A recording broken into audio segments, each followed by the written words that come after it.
எனக்கே ஸ்கெட்சா, சொல்லாமல் உலக நாடுகளை அலறவிட்ட மோடி. இந்தியா குறித்து முக்கிய தகவல் வெளியானது. இன்றைய உலக அரசியலில் மிகவும் கவனத்தை ஈர்த்திருக்கும் விஷயம் அமெரிக்கா, இஸ்ரேல் மற்றும் ஈரான் இடையே உருவாகியுள்ள பதற்றமான நிலைமைதான். இந்த பதற்றம் மேற்கு ஆசியா முழுவதையும் பாதிக்கும் வாய்ப்பு இருப்பதால் உலக நாடுகள் அனைத்தும் கவலையுடன் இந்த நிலையை கவனித்து வருகின்றன. ஆனால் இந்த சூழ்நிலையில் இந்தியா தனது எரிசக்தி பாதுகாப்பை மிகவும் வலுவாக உறுதி செய்துள்ளது. உலகில் அதிக அளவில் கச்சா எண்ணெய் பயன்படுத்தும் நாடுகளில் இந்தியா முக்கியமான நாடாக உள்ளது.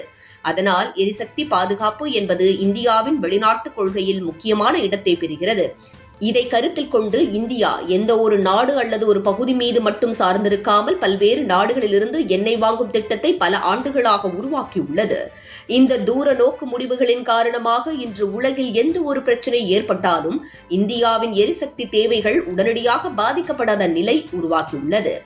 தற்போது இந்தியாவிடம் சுமார் 6 முதல் 8 வாரங்களுக்கு போதுமான அளவு கச்சா எண்ணெய் மற்றும் எரிபொருள் கையிருப்பு இருக்கிறது. எண்ணெய் சுத்திகரிப்பு நிறுவனங்களே தனியாக சுமார் 25 நாட்களுக்கு தேவையான கையிருப்பை வைத்திருக்கின்றன.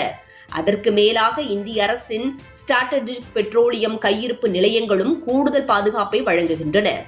இதனால் உலக சந்தையில் திடீர் பிரச்சனைகள் ஏற்பட்டாலும் இந்தியா உடனடியாக பாதிக்கப்படாமல் இருக்க முடிகிறது. இந்தியா கடந்த சில ஆண்டுகளில் தனது எண்ணெய் இறக்குமதி நாடுகளை மிகவும் விரிவுபடுத்தியுள்ளது.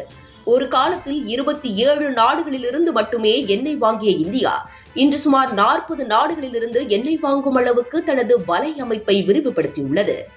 2025ஆம் ஆண்டில் கூட அர்ஜென்டினா போன்ற புதிய நாடுகளையும் இந்தியா தனது எண்ணெய் வழங்குநர்களாக சேர்த்துள்ளது.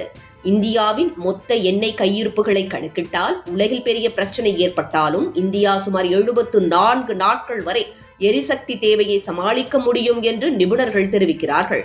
குறிப்பாக மேற்கு ஆசியாவிலிருந்து வரும் எண்ணெய் விநியோகத்தில் தடை ஏற்பட்டாலும் இந்தியா மாற்று நாடுகளிலிருந்து எண்ணெய் பெறக்கூடிய அமைப்பை முன்பே உருவாக்கியுள்ளது.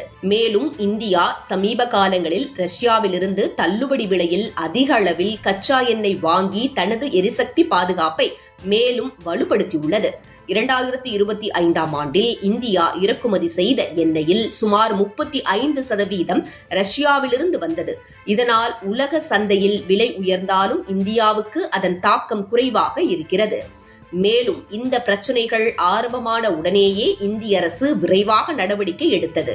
2026 மார்ச் 2ஆம் தேதி இரவே இந்தியாவின் கேபினெட் கமிட்டி ஆஃப் செக்யூரிட்டி அவசர கூட்டத்தை நடத்தி நிலைமையை ஆய்வு செய்தது. அந்த கூட்டத்தில் எண்ணெய் கையிருப்புகள், கடல் வழி போக்குவரத்து பாதுகாப்பு, மேலும் மேற்கு ஆசியாவில் வாழும் சுமார் 90 லட்சம் இந்தியர்களின் பாதுகாப்பு ஆகியவை பற்றி விரிவாக விவாதிக்கப்பட்டது. இந்தியா தனது எண்ணெய் சுத்திகரிப்பு நிலையங்களையும் மிகவும் மேம்படுத்தியுள்ளது.